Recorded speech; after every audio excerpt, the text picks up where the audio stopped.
The Exorcism of Michael Taylor in 1974 is a harrowing and controversial tale that took place in Ossett, West Yorkshire, United Kingdom. It's a story that blends elements of murder, possession, and the clash between religious beliefs and the demands of justice. In the early 1970s, Michael Taylor was an unassuming man residing in the quiet town of Ossett, known for its close-knit community and peaceful streets. However, in the autumn of 1974, Taylor's life took a dark and twisted turn, resulting in one of the most infamous exorcisms in British history. Michael Taylor was a husband and father of 5 who, by all accounts, seemed like an ordinary family man. However, behind closed doors, he was wrestling with a growing obsession with the occult. He had become entangled in a world of black magic, dabbling in seances, Ouija boards, and various rituals that delved into the supernatural. The details of the murder that occurred on October 5, 1974, in Ossett, West Yorkshire, are nothing short of horrifying. Michael Taylor, the man who would later undergo a controversial exorcism, brutally killed his wife, Christine, in their own home. The violence and savagery of the act sent shockwaves through the close-knit community of Ossett.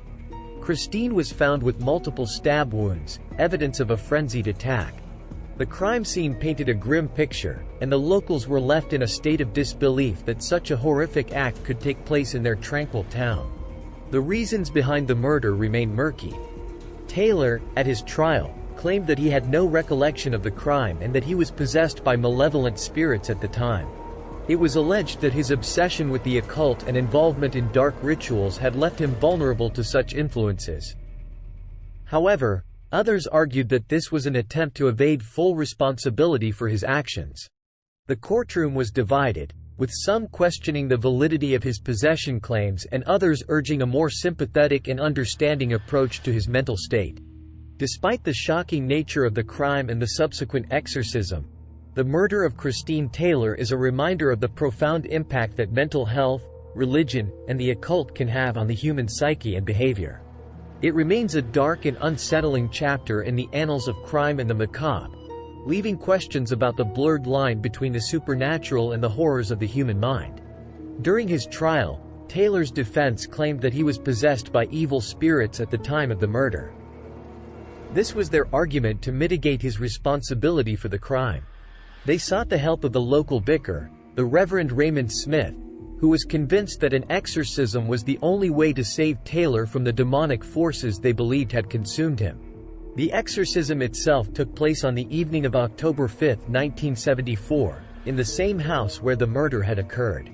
It was a harrowing and surreal event, attended by a small group of people, including Reverend Smith and several other witnesses. The room was dimly lit, and Taylor was bound to a chair, his behavior becoming increasingly erratic as the exorcism commenced. Witnesses later recounted that he exhibited astonishing strength, often requiring multiple individuals to restrain him as he thrashed and howled. Taylor also spoke in languages that were previously unknown to him, a phenomenon often associated with cases of possession. The exorcism went on for over 8 grueling hours, with the participants reciting prayers and attempting to cast out the supposed demons from Taylor's body. The exorcism concluded after 8 hours when Taylor finally collapsed, physically and mentally drained from the ordeal. Those who had participated in the exorcism believed that they had successfully expelled the evil spirits that had taken hold of him.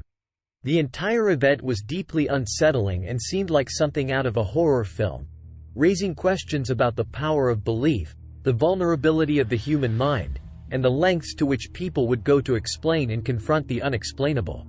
Michael Taylor's exorcism would go on to be at the center of a divisive and polarizing debate, blending elements of the supernatural with the harsh realities of crime and mental health, and leaving its mark as one of the most controversial exorcism cases in modern history. Following the exorcism, Michael Taylor was examined by psychiatrists who declared him unfit to stand trial.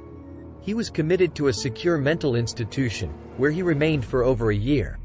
His case sparked a fierce debate about the influence of religious beliefs on the legal system, as well as the validity of exorcisms as a means of addressing criminal behavior. The case of Michael Taylor remains controversial to this day. Some argue that he was suffering from mental illness and that his involvement in the occult was a symptom rather than a cause of his actions. Others maintain that the exorcism, however unorthodox, did release him from the grip of evil forces. In the end, Michael Taylor was eventually released from the mental institution and lived the rest of his life out of the public eye.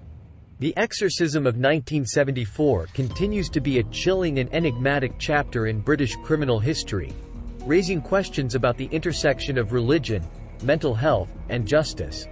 The tragic murder of Christine Taylor and the subsequent exorcism of her husband serve as a haunting reminder of the complexities that surround the human psyche and the supernatural. Subscribe to our YouTube channel for a non-stop dose of engaging content that will keep you entertained, informed, and coming back for more.